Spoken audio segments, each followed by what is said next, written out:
This summer, we've already seen a ton of rain. Historic, massive floods have devastated many local communities and left many local families without anywhere to turn. But in the midst of all of this chaos and disaster, you can always count on the American Red Cross to help provide relief to our friends and neighbors in need.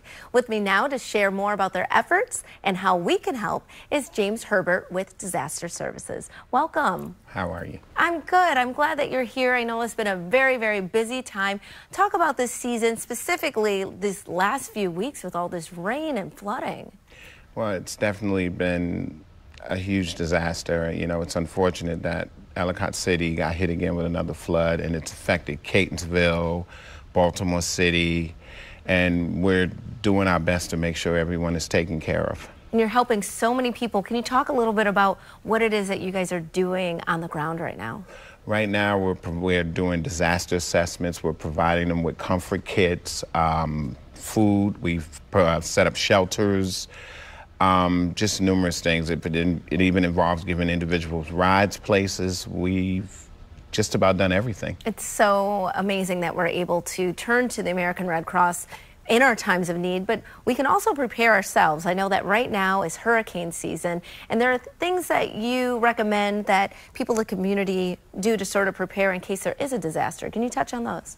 One of the most important things is to make sure when your family's out or if a disaster occurs, have a place where you're going to meet, know where to go. Make sure you have batteries, like a gallon of water per person per day.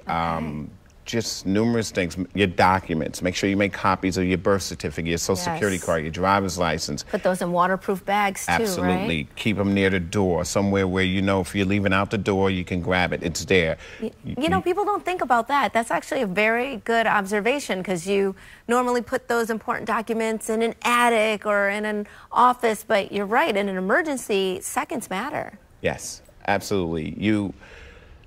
In a time of an emergency, you're put in a situation where every second counts. You have to think. You have to make quick decisions, and a lot of us don't always make the best decisions when we put in that type of situation. Right, it's very difficult. So how can we help? People are going to be watching right now, and we might have lucked out and maybe not suffered, you know, from all of these floods. How can we help our neighbors? What can we do? Two of the most important things I'm going to put emphasis on is donations, of course, and volunteers.